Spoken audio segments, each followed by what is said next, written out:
Right wing খেলেছিস, জয় খেলছে right wing. Right wing কি? Right wing half, right wing half. Goalkeeper নাম বল। আমি এই হ্যাঁ পজিশন গোলকিপার। হ্যাঁ বল। মিডল আপ,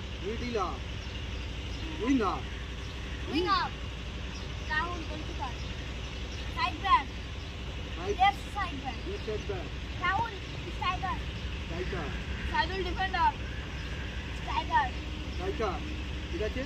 ধ্রুব ছিল, ধ্রুব ডিফেন্ডার, ও খেলেছে আজকে ডিফেন্ডার সামনে, ঠিক আছে। আর টোটাল ম্যানেজমেন্ট করেছে যে আকাশ। আমি খেলেছিলাম পুরো, আমিও খেলেছিলাম একটা, আমি খেলেছিলাম লিড হাফ ডিফেন্স, তাই তো লিড হাফ ডিফেন্স। এইবার কথা হচ্ছে এইটা যে তোরা যে খেললি খেলাটা কী হচ্ছে বলতো, তুই যত ভালো বল ধরতে পারবি তত বল ছাড়তে পারবি, মানে বল ধরাটা প্র্যাকটিস করতে হবে, রিসিভ তার মানে করতে হবে। তোদের রিসিভ নিয়ে করতে বলে বল এগিয়ে মারছি হয়ে যাবে, ঠিক আছে। রিসিভটা একা প্র্যাকটিস করতে হবে, 1 নম্বর।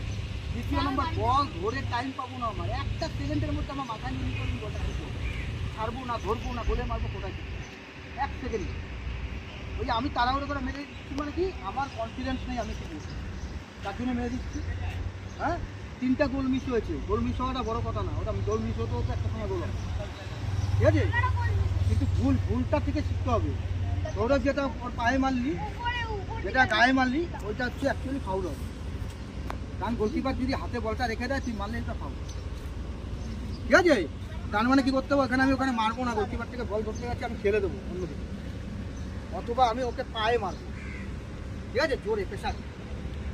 রাহুল বলটা ধরলি, বলটা ধরে ছাড়লি না, বলটা বাদ করে মেরে বাদ ধরে রাখি, ঠিক আছে।